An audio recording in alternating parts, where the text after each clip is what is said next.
राजधानी को मर्दाने से अलग करती थी। उत्तरी दक्षिणी धुरी और पूर्वी पश्चिमी धुरी दीवान आम में एक दूसरे को परस्पर विभाजित करती थी। उत्तरी दक्षिणी धुरी शाही भवनों को सार्वजनिक स्थानों से अलग भी करती थी। कहा जाता है कि किले में शाही घराने के लिए कई बाजार थे। इनमें से सबसे आलीशान था छत्ता बाजार।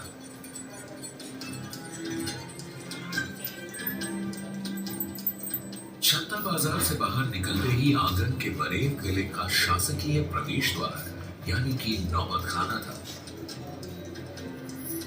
नौबत खाना से होते हुए दीवाने आम के दरबार में प्रवेश किया जाता था। यह वह दरबार था जहां प्रजा शहंशाह से मिल सकती थी। शासकीय समारोह और त्योहार भी यहां मनाए जाते थे।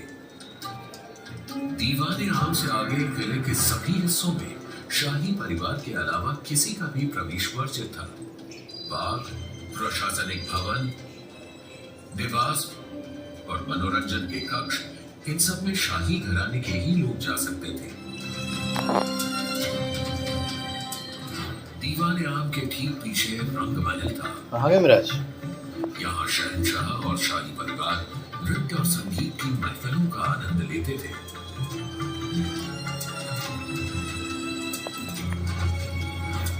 रंग महल के बाईं ओर खास महल था जो बादशाह के निजी आराम और मुलाकात का महल था।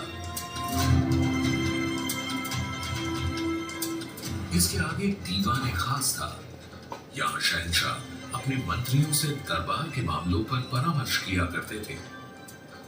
और यही था हिंदुस्तान का प्रसिद्ध सिंहासन तख्त-ए-ताऊस। सिंहासन के छत्र पर दो मोर पक्षियों के बीच चढ़ा था दुनिया का सबसे नायाब हीरा और तख्त-ए-ताऊस की शान कोहिनूर। यहीं से लेकर चल गया।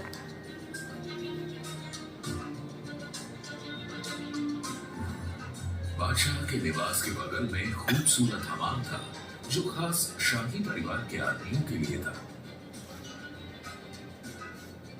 पूरे लाल किले के खूबसूरत भवनों में और साथ ही हयात बख्श बाग, मेहताब बाग, सावन भादों और मुमताज महल, यमुना का बेहतरीन महल बारिश या स्वर्ग की धारा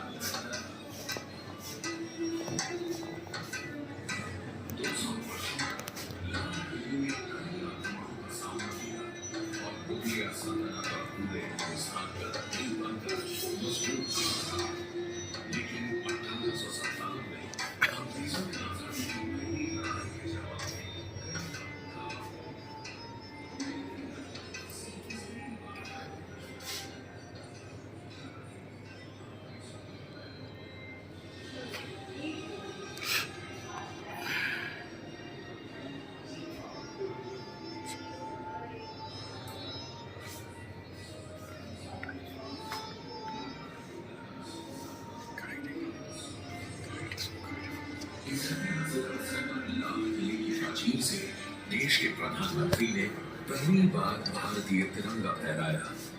तब से आज तक हमारे देश की एकता का प्रतीक बनकर यह लाल किला गर्व से खड़ा है।